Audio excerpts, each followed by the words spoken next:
It was over. The glory days, the unlikely run to the top was done. St Kilda were no longer finalists. They were just there, floating around on the outer. Once again, they were the invisible men. They'd returned to their old roots. One place they wouldn't return to was Waverley Park. The AFL's rationalisation process had struck again, and this time they built a 53,343 seat retractable seat monolith in the middle of the Docklands, which meant that this old thing wouldn't be necessary. Again, these new digs were unlikely to be fully filled by Saints fans, but at least it was in better nick than this fucking modernist atrocity. Fucking disgusting. So, together with half the clubs in Victoria, the Saints moved to that new stadium where, amazingly, today they sit at a 55% win rate, which is far more than they ever got here. Rather underwhelmingly though, they kicked off the 21st century by adding a wooden spoon to their staggeringly full kitchen drawer, ending Watson's coaching career. To arrest their death dive, they brought in Malcolm Blight on big money, hoping he could save them like he did with a floundering Geelong and a young and naive Adelaide. If you can't beat them, hire them. Of course, this being St Kilda, they managed to break the best coach of the 90s to the point where he made them sit down like school children so they could cop a spray in the most embarrassing way possible. Blight didn't last the 2001 season, winning only 3 of his games, and he had some interesting things to say about them after his sacking. At any other club, his 3-12 record would sit him right on the bottom in terms of their coach's all-time win rates. At St Kilda, 9 men sit beneath him. New chairman Rod Butters, and yes, that is how it's spelt, saw that the Saints were in the mud. Why? Well, if we look at the past, they've been in the mud mainly when coached by non-Saints. So former Saints player Grant Thomas took the reins for that reason, not just because he was already the head of football at St Kilda or because he was Butter's best friend or anything. Now, we've seen before how being crap can benefit you in the long run. It's basically what the draft is all about. And St Kilda picked a hell of a time to suck. The 2000 draft was filled with great talent, but is littered with cases of teams wasting good picks. My own boys will attest to that.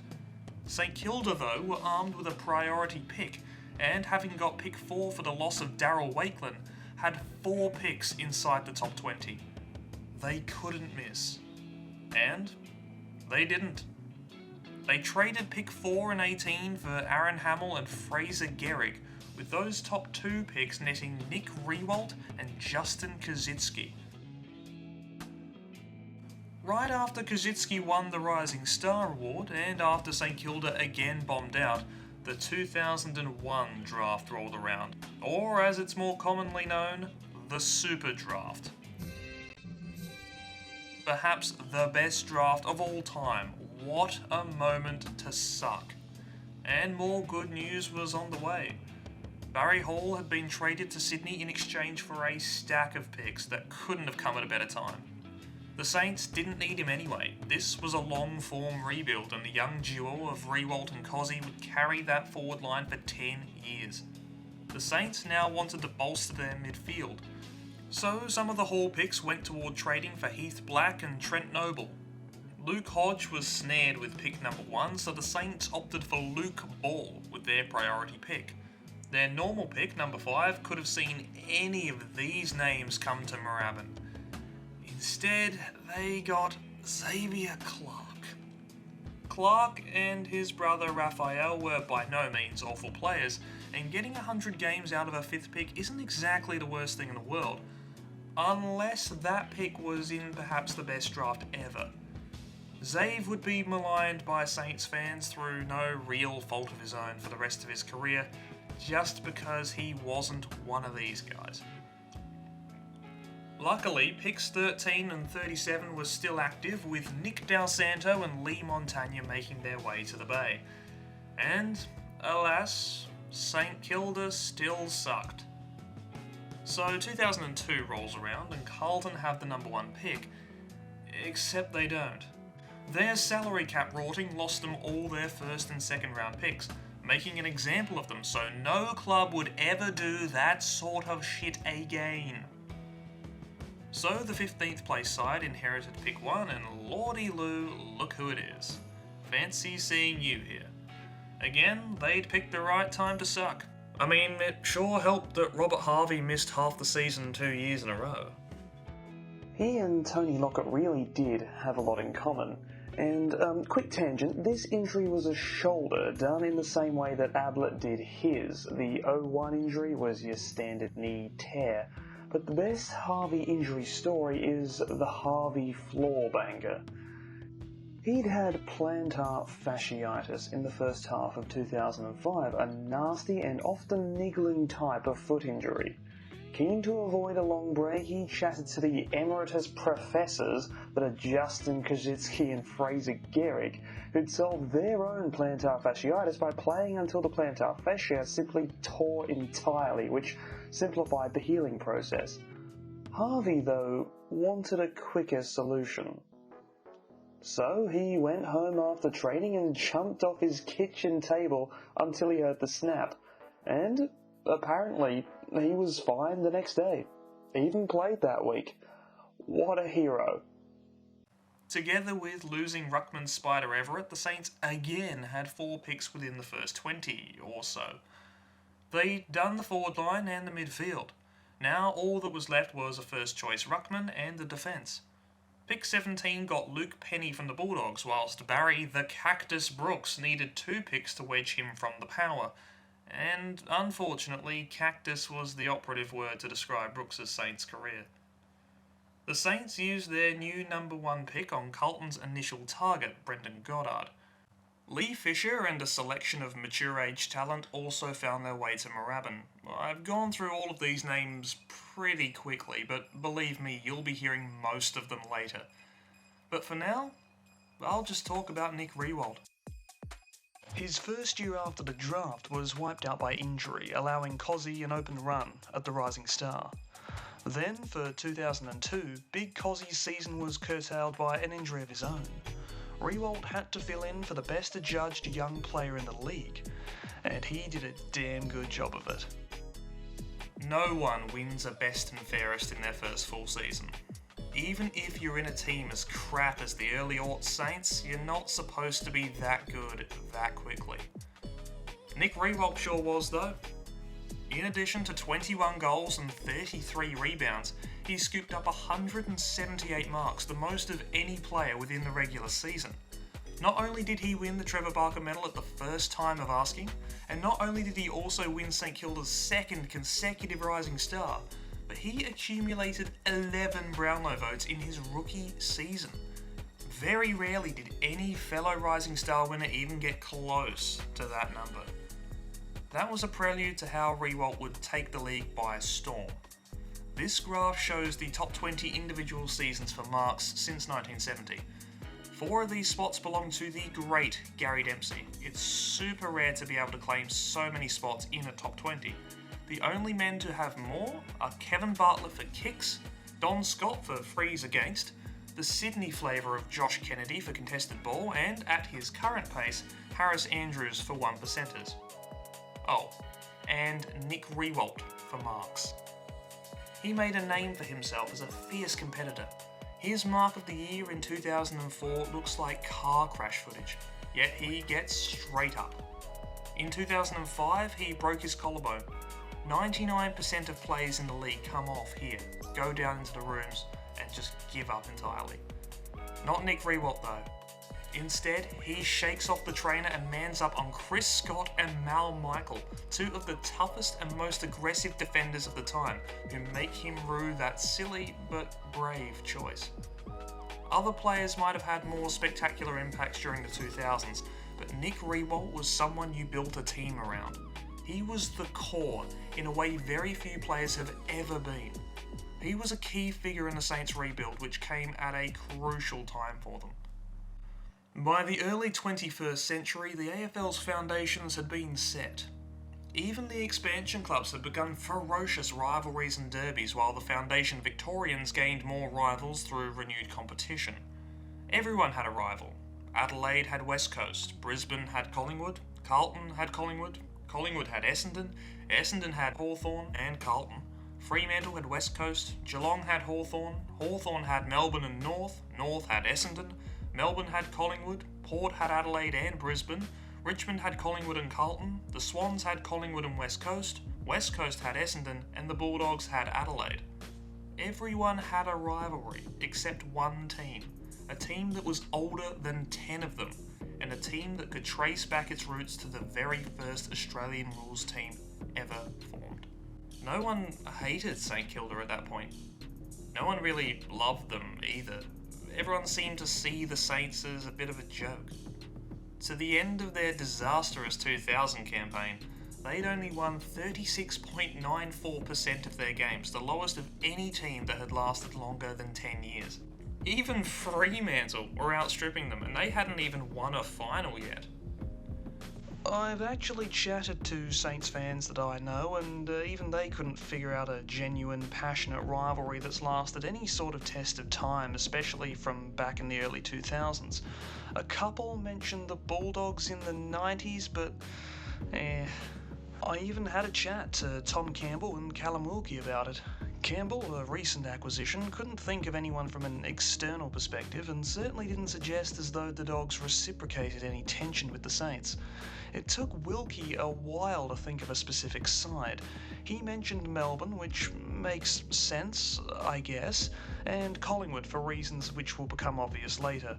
Note as well that Geelong never came up in the conversation. But if the best Jaron Geary could come up with was a team that was, during his career, as competitive as a drugged turtle at a horse race, the whole rivals pickings were anorexically slim. St Kilda didn't pick teams by rivalry. They picked them by heartbreak. 1907, 1913, 1965, 1971, 1997, etc.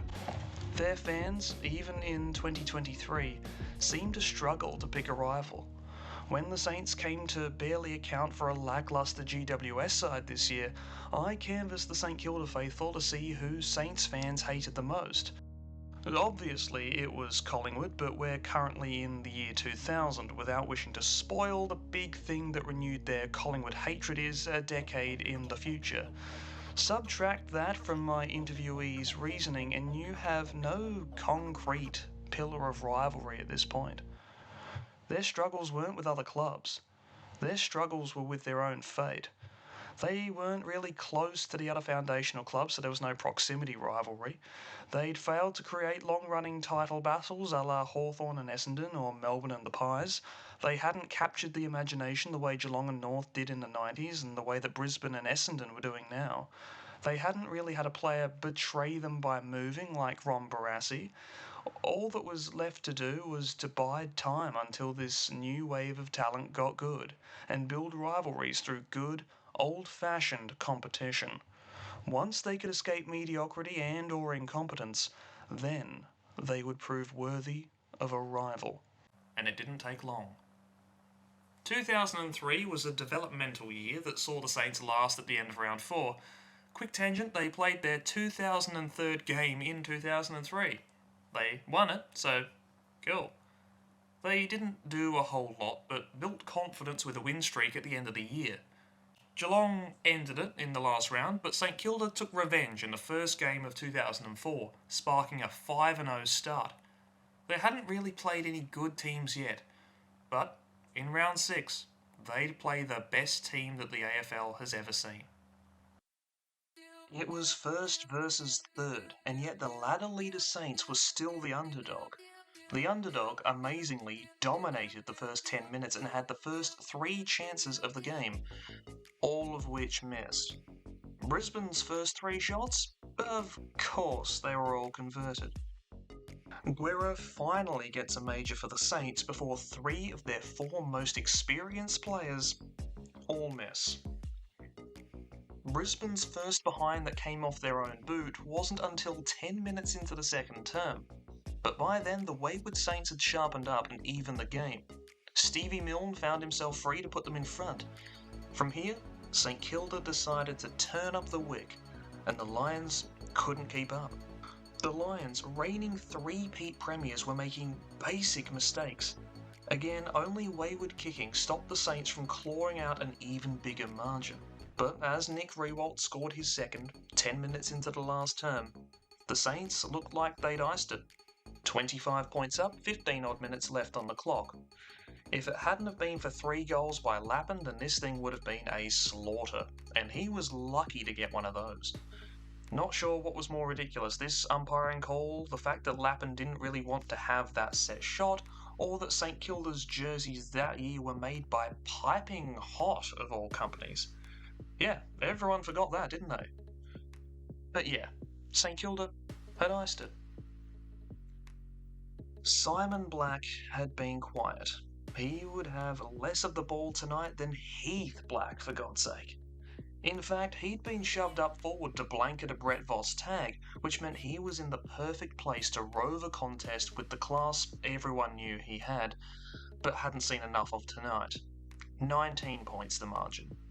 Lynch misses a chance a mere minute later as the teams trade behinds.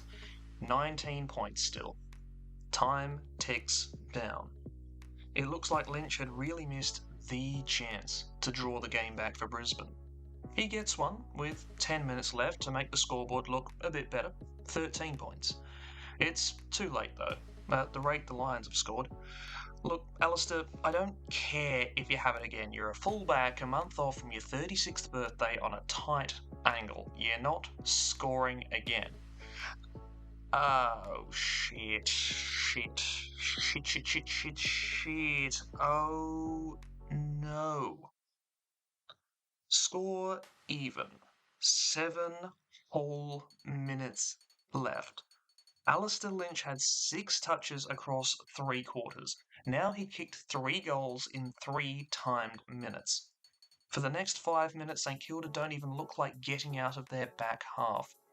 Whenever they do, they try and hit up a tired Fraser Garrick, who's soundly beaten by Leppich every time. Lindsay Fox looks so miserable, he must think it's 1980 again. And then Luke Power's running goal must make Lindsay wish Mark Jackson was setting fire to him again. For Power, it was his own redemption come full circle. Against the Saints the year before, with the Lions 5 points down, the Lions had 19 seconds to go coast to coast, ending in a mark to Power.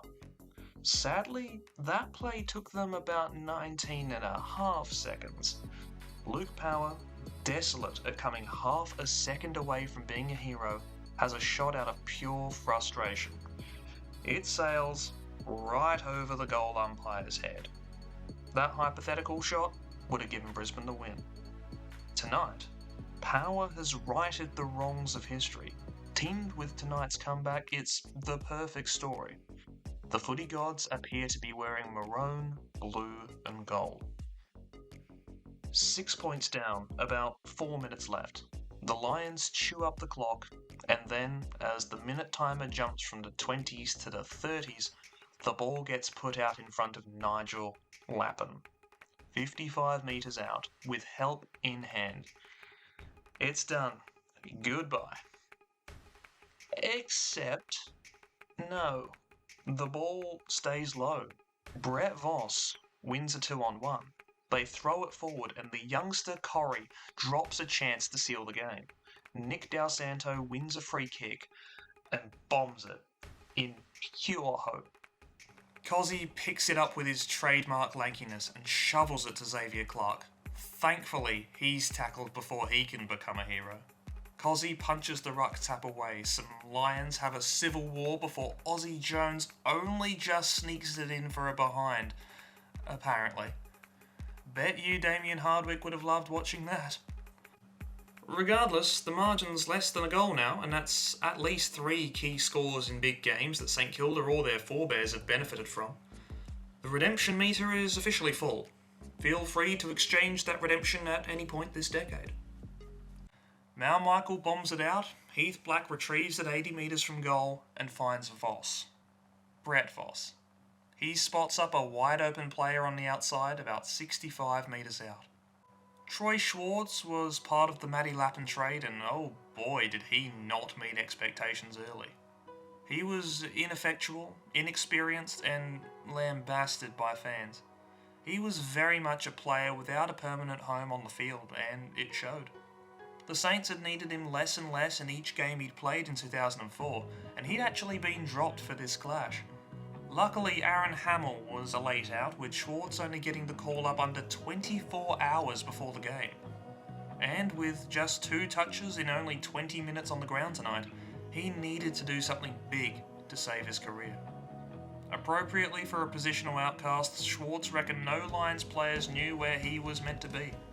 Hell, he didn't even really know where he was meant to be. Unbeknownst to the 52,000 people in that stadium that night, this was exactly where he needed to be. This was where he was meant to be. He ran to close the distance to goal, and with legs fresher than anyone else, he went bang. History doesn't repeat itself. It tries similar things, but changes the ingredients. Fering's bomb was about launching himself out of his own fog of anger and dissatisfaction, signalling who he was as a player in one singular, mighty action. Tampion's launch was more about showing St Kilda as a laughingstock for the last time in a long time, a catalyst for outright change. It was all about the club. Schwarze's kick, while very similar, was a perfect mix of both the man and the jersey he played in. His was a career dangling by a bare thread, representing a club that was at the crossroads. A goal here meant more than a win. It was a signal of intent, the ball's parabola writing large in the night sky that the Saints weren't a joke anymore. This would usher in a golden age. After beating the three-peat Lions, nobody would laugh at St Kilda. And there it was. For the first time in 6 years, and for only the second time in about 3 decades, the Saints as a team were relevant. And for the first time in 6 years, an individual's performance was relevant, as they'd unearthed a new, massively large, hyper-aggressive cult hero key forward to add to their seemingly inexhaustible supply. Kajitsky and Riewoldt were indeed the future of the Saints, but they weren't ready to take the burden of a final contender's main route to goal just yet.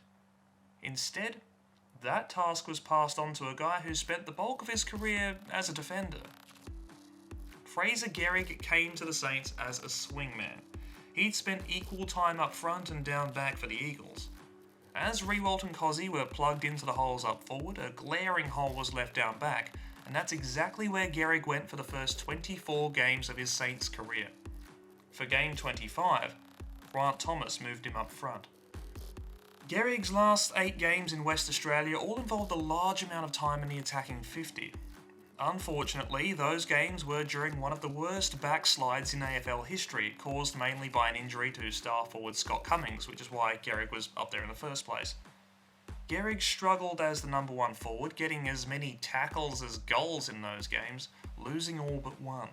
That win, a belting against who else but the early aughts Saints. Add that up, and you have a man who'd scored 9 goals in 34 matches, moving up front in a match involving St Kilda and Adelaide. Anyone else getting Shane Ellen vibes here? Yeah, me too. And the G-Train did as well. He scored 4 that day and did as well as could be expected for the rest of the 2002 season, still having to fill holes down back. The development of Maguire and the recruitment of Luke Penny allowed Gehrig to move into attack full time. His last game in defence was round 15 2003, and by then the young mids had developed to a point where they could get the ball forward more often. It was time for Gehrig to dominate. The G-Train had departed the station. He ended the season with 28 from the last 6. At that rate, he'd score 100 in a full season, joining only the great Bill and Tony in Saints folklore. Of course, though, Gehrig never played a full season. 1998 was his last full season. He was still with the Eagles. From then, he would miss on average 2 or 3 games per year through injury or, more likely, suspension. If he did in 2004, and the Saints missed finals, he would fall agonisingly short. But Gehrig gave it a red-hot go anyway. He started hot, putting 7 past a wildly inconsistent Geelong. He dominated a hapless Richmond and hopeless Adelaide to push past 20 after only 4 games. He had 21 scoring shots over the next 3, but wasted most of them to fall behind the pace. He sharpened up over his next 2, and then Carlton rolled into town. He scored 5 in the first quarter to kill the game on his way to a wonderful 9. Of course, this being St Kilda, he went kickless the next game. Halfway through 22 rounds, he was exactly on pace for 100. He had a bad game, then a good game, then the worst game.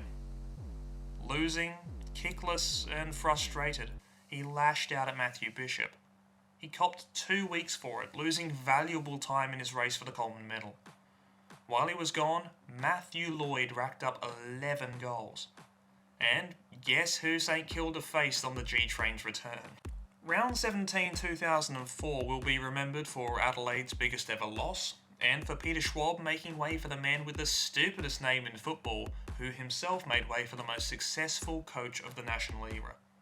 It won't be remembered for a Saints-Bombers match that was over at quarter time, which is a shame, as it had the best 3-way forward shootout of the decade.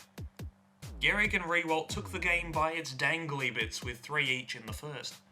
The second quarter had minimal scoring, as did the first 7 minutes of the third. And then all hell broke loose. Gehrig scores, Montagna jags one, and then Lloyd, seemingly incensed at his Coleman rival goaling with such ease, rips the game open with 3 goals in 5 minutes. The game threatens to even become close until Gehrig scores 2 goals in 80 seconds. Riewoldt and Lloyd round out the term with a goal each. In a quarter 7 minutes longer than the prior one, 11 goals were scored, 8 by the 3 key forwards. They each chip in with majors in the last to end up with a combined 21 goals too. Gehrig led all comers with 8. He was back in a big way. The next 2 weeks see a stalemate. Lloyd holds a 7-goal lead, even after posting noughts against Carlton of all teams. And then the Kangaroos roll around for Gehrig. His 9 against them last year started this run of form, and now they'd push it into overdrive. As is tradition, Gehrig opens proceedings, getting 2 within 5 minutes of the opening bounce and 5 to half time. At that point, it's a close game. And then, Gehrig kicks 3 in 8 minutes, opening a gap that the Saints pile on through to open up a massive lead. A goal in the last and a major kicked with only 58 seconds of match time left secured the first of amazingly only 2 10-goal hauls for the G-Train in his career. Lloyd, against the declining Collingwood, only managed 1. Advantage Gehrig. He ekes his lead out to 3 with a round left to go. Gehrig plays first, and then, again, scores first. As is seemingly also super common, he scores last too. But this time, there's only 2 in between. With a lead of 7, Gehrig now has to watch and wait as Lloyd takes on the struggling Bulldogs. As is tradition, Lloyd also scores first. It only took him 63 seconds. But that and a behind are his only scores for the next 63 minutes. He begins to make up for lost time with 3 within a quarter of an hour, and his first goal of the last term reduces the margin to 2. Matthew Lloyd has 3 more shots in the last quarter.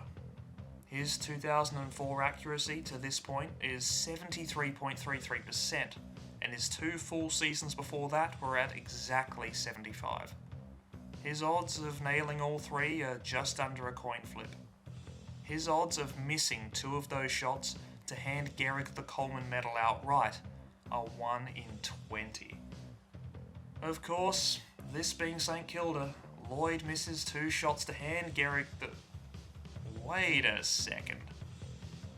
Yeah, the most automatic goal scorer of his generation, and maybe of all time, fell at the final hurdle and lost the closest Coleman medal race in history to one of the heaviest men to ever play professionally, who'd missed 2 games and gone kickless in 2 more. Those games that he'd missed signalled the end of Gehrig's hopes to hit 100, as he'd been perfectly on pace to just crack the ton. Or, at least, ordinarily they would have. You know what tends to happen when your key forward kicks 100 goals? You make finals. Well, unless you're 1987 Tony Lockett. Gehrig's 50 from his first 10 led the Saints to their best ever start to a season, with the Saints leading the ladder for 18 of the first 20 weeks. They fell back after a critical loss to the Lions, who they faced in the first week of the finals. Boy, those Lions must have sure been mad about Troy Schwarze, as they gave the Saints another belting, the first time a team had suffered two 50-point losses in a calendar month from the same opposition in the AFL era. 6 goals from the G-Train allowed the Saints a similarly cruisy win against the Swans in Week 2, and, all of a sudden, they were into a preliminary final for only the third time since the age of Alan Jeans, and that 2004 first preliminary final was one of the greatest games ever played. The big talking point, of course, was whether Gehrig could hit his century. Port's defence hadn't shipped 80 points for 7 weeks, and despite his early season heroics, his half dozen against Sydney only bumped his post-round 10 average to 2 goals per game. There was a chance that he wouldn't make it to 100. It took him 19 minutes. Of course, this being St Kilda, it was one of the saddest crowd mobbings of all time. More people will watch this video than the amount of fans that tumbled out to awkwardly mill around the G-Train. And yet, the embarrassment wasn't the worst part of this for the Saints. The break in the game had robbed them of momentum. Through their own passion, the Saints fans had unwittingly and unwillingly kneecapped their own team. Nick Riewoldt spunked a couple of chances to allow Port to pull themselves within 5 at the break and into the lead at the half. It was a tale of 2 forward lines. Port Adelaide's 8 goals came from 7 different players, all but Treadray going at less than 1 per game across their careers. Of St Kilda's 7 goals, 5 were from Gehrig. Riewoldt was generating chances but missing his own. Port started with a flurry in the third but couldn't make their chances count, scoring 2 goals 6 for the term. St Kilda's midfield brigade steadied the ship, with 1 point in it at the final change, the lead having only been over 2 goals for 4 minutes. Wanganeen goaled instantly. Riewoldt at the other end masterminded a 7-point reply. Dew and Brogan struck back for Port. The Saints' class was being perfectly countered by the Power's toughness. Riewoldt got his third, and Luke Ball evened the scores with a lot of time to play. Gavin Wanganeen had just come off a season where he fell 1 vote short of becoming a dual Brownlow medalist. Tonight, he hadn't played like it. Consigned to a forward pocket, he'd had 7 touches so far. But with touch number 8, he put his club 6 points up in Port's 3rd consecutive preliminary final against its 3rd different opponent. Surely the 3rd time would be the charm. The final few minutes were rough. Any metres gained were through brute force. And then, all of a sudden, with a minute left, they do this. They link up. They get it to their man Riewoldt, who launches a high one in hope, and it spills over the back. And one man is there to finish it.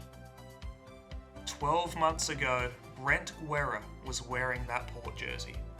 Now, he would strike against his old club, force the game to extras, and get the Saints to that grand final. And he would have, if not for... Sorry, not sure what that was. Burgoyne throwing himself at the ball. Gehrig gets the ball, but he's wrapped up by the smaller Roger James. Umpire McLaren takes about 6 years to ball the thing up after calling time on. And then Luke Ball inadvertently gives a free kick away that damns the Saints. Port goes to the grand final and beat a haggard, tired Lions. Brent Guerra was at the end of the 3rd most accurate season of all time, even with 2 easy misses in the Troy Schwarze game. If he gets to that ball, there's an 85% chance that it goes in. I would argue that this smother is the most important play in Port Adelaide's history. Without it, St Kilda probably moved to 2 premierships, and Port definitely remain on 0, with the potential to go bankrupt. It was getting to the point of ridiculousness, this. But 2005 would be different. They'd had a year to build, develop, and win. Loyal Gaz-man viewers, we'll end up covering this one in a later series in more detail, but all you really need to know for this one was that St Kilda were just an NPC in Sydney's redemption story, and offered a challenge several times weaker than all the others combined. It doesn't bear repeating. Actually, funny thing, right? Remember President Huggins, the bloke who appointed Alan Jeans? He, did this. His report in 1981 started the push to move the Swans to Sydney. Now, instead of facing a weaker Geelong with a chance to beat a side that the Saints had a chance to outscore, Nick Davis had ensured St Kilda's elimination at the hands of a side whose survival to this point was thanks to 2 ex-St Kilda legends. It was another heartbreak, but unlike 1971, unlike 1997, they would stay in the hunt the next season.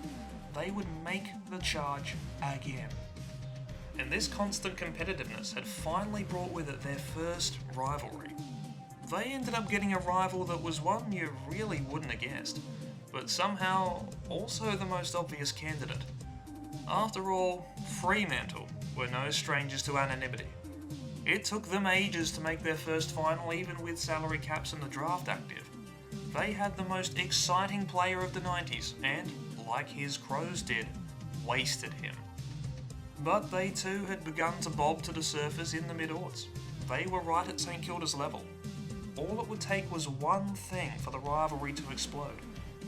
In the end, there were 3. The first fixture in Tasmania saw Fremantle take the biggest lead of the game halfway into the last quarter, with St Kilda playing with the hearts of their fans as they kicked 4 behinds in a comeback that only just saw them fall across the line. The winning score, a behind fittingly, coming off a contentious holding the ball decision. You'd think that after that the next game would be less controversial, and you'd be wrong. There was more contentious umpiring, so much so that it only takes 4 words to get a St Kilda fan riled up at Fremantle. Whispers in the sky. Fremantle's 5-point win came via 5 goals from free kicks, some of which were controversial. While boarding the flight back to Melbourne, umpire Matthew Head allegedly told reporter Tony Jones that, "Now I know what a victory feels like." This caused many Saints fans to, shall we say, change his first name to Richard. But to be fair, it was their own coach who set them up for failure that day. Entering the match, Grant Thomas claimed that umpires should leave their ego in the locker when they start their career. Okay. Great thing to say before an away game against the top 8 side. The outspoken Thomas copped a $20,000 fine for that. Thomas also claimed that the umpires hadn't even visited the Saints' rooms before the game, although assistant Mark Parker claims otherwise. Head, for his part, claims the Saints were late to the rooms and that he didn't make the comments to Jones. Either way, it ensured that more bitter feelings came between the 2 clubs before their next matchup. It didn't help that the match was decided with the very last kick of the game, Justin Longmuir turning himself from cult icon to hero, putting this rivalry at the forefront of everyone's minds before Sydney and West Coast made most people just forget about these 2. Again. It was fitting, though, that the cross-country kerfuffle would reach its boiling point at the same place the rivalry first became superheated, Tasmania's York Park. Fremantle got a fast start, and it looked as though a 3rd close match in a row was far too much to ask for. And then we get to a moment that is sort of overshadowed by the ending of this game, but probably even more pivotal. Fraser Gehrig roughs up Michael Johnson and gives away a free kick, and then a 50-metre penalty. and then 2 more. Johnson gets the ultra-rare 150-metre penalty and effectively slots a goal from full back. This was the moment, right here. Fremantle's victory looked assured. But that's exactly what Fraser Gehrig wanted you to think. He gets dragged by necessity, and this is where St Kilda hit the front. Fremantle's strengths lay in their talls, Pavlich, Johnson and McFarlane, but St Kilda had an advantage in their small forwards, Voss, Milne and their array of goal-scoring midfielders.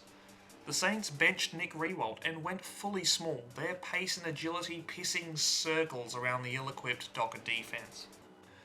Now, there have been over 5,000 AFL matches, and most of them have gone without a hitch. There's been a few that have been delayed, and a few that have had to be paused due to weather and lights going out. You remember one of them pretty well. But generally they start and finish when the respective sirens sound. There have been only 3 exceptions. The first, of course, was that St Kilda match in 1996. The second was in 2015, the Adelaide match scheduled the week of their head coach's murder. This is the only time a game has been outright cancelled, and the AFL handled everything about it with aplomb. The other? Well, you're about to see it. The siren goes here. Fremantle leads by a mere point. The umpire puts the ball in the air and blows his whistle. The siren operator sees this and assumes that the umpire has acknowledged the siren. He hasn't, though. He's signalling time on for a ball up. But the timekeeper sees what he wants to see, believes his job is done, and literally begins to just pack up and leave without checking to see if the game's actually ended. The umpire bounces the ball as Fremantle players desperately crowd him, insisting they heard a siren. The ball shuffles out to Stephen Baker, who shoots for goal. He's bumped after the play and wins a free kick as the siren finally sounded for a second time, the timekeeper having actually looked out to the field of play as they were loading up to go home.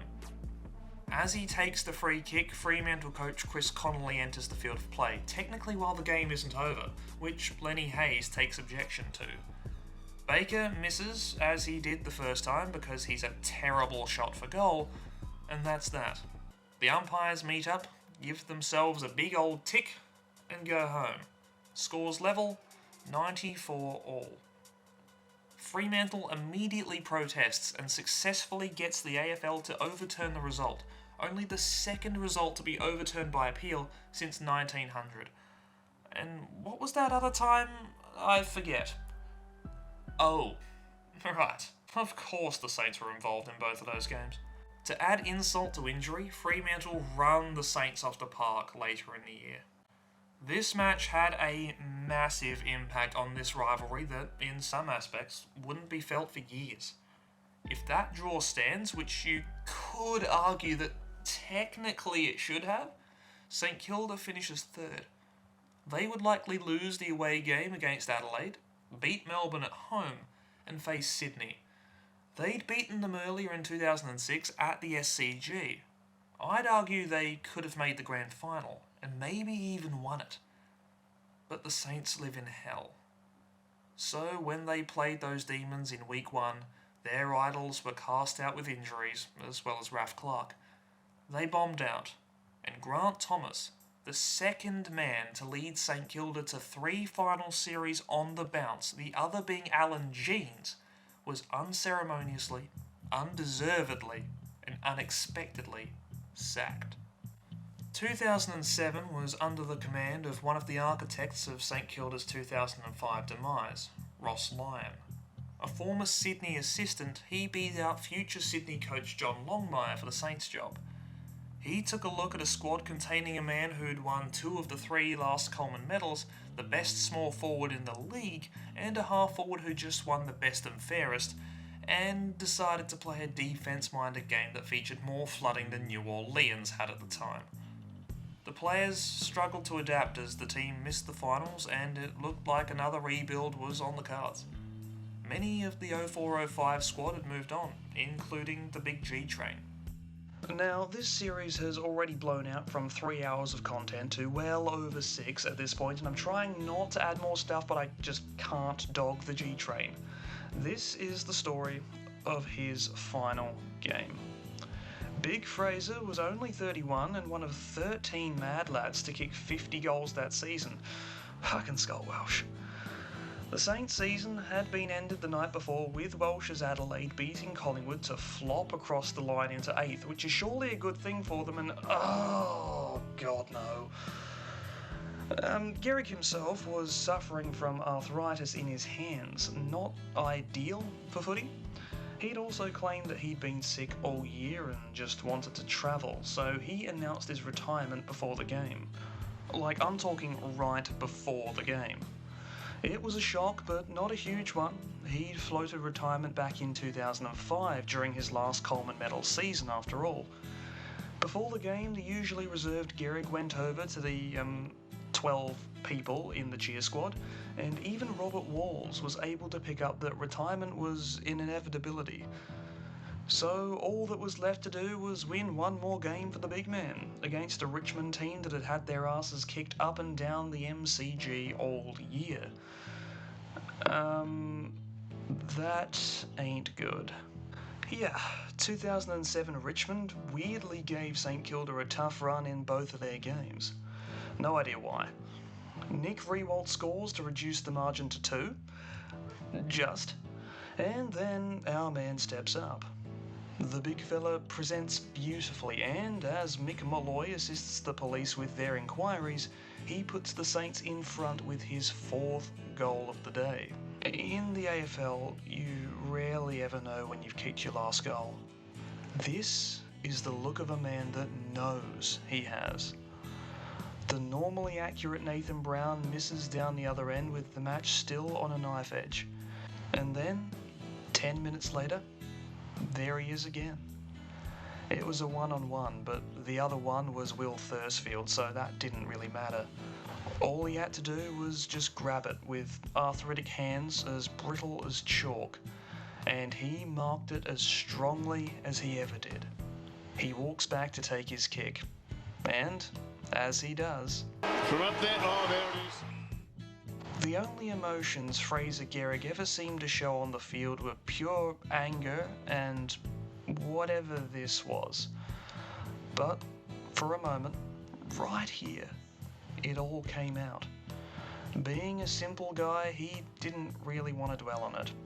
He rushed straight into his last ever kick. Being a Saint, he was never going to get his fairy tale ending. Premierships were out of the question. He would retire on a team that missed the finals to a side with Ian Perry in it, while his former team were reigning premiers. Hardly storybook material. This was a meaningless goal in an away game. He was being actively booed while taking the kick, for God's sake, and stay classy, Tigers fans. Of course he rushed the kick. And, of course, he nailed it. His mates rushed him, and he had some fun with the celebrations, tossing his shirt into the crowd and showing off more hair than an Ashley and Martin ad. It wasn't the perfect way to go out, but it was as good as it was ever going to get. Only an absolute fool would experience this moment and unretire, so I sure hope he doesn't do that. Oh, and also Andrew Thompson retired after 221 unsung games of loyalty. Fuck you! So St Kilda would need a new key forward, right? That's what you or I would think, but Ross Lyon was built different. He had a plan. After all, you don't need to score much if your opponent can't score at all. He built a game plan based on taking down the team that won it all in his first year in charge of the Saints. He pointed them out, swore he'd take his team to their level. And amazingly, he did. He even took a player or two from the Cats in the process, and in doing so, he would create St Kilda's greatest rivalries and give the Saints their best spell of success. Finally, we're about to get to the good part.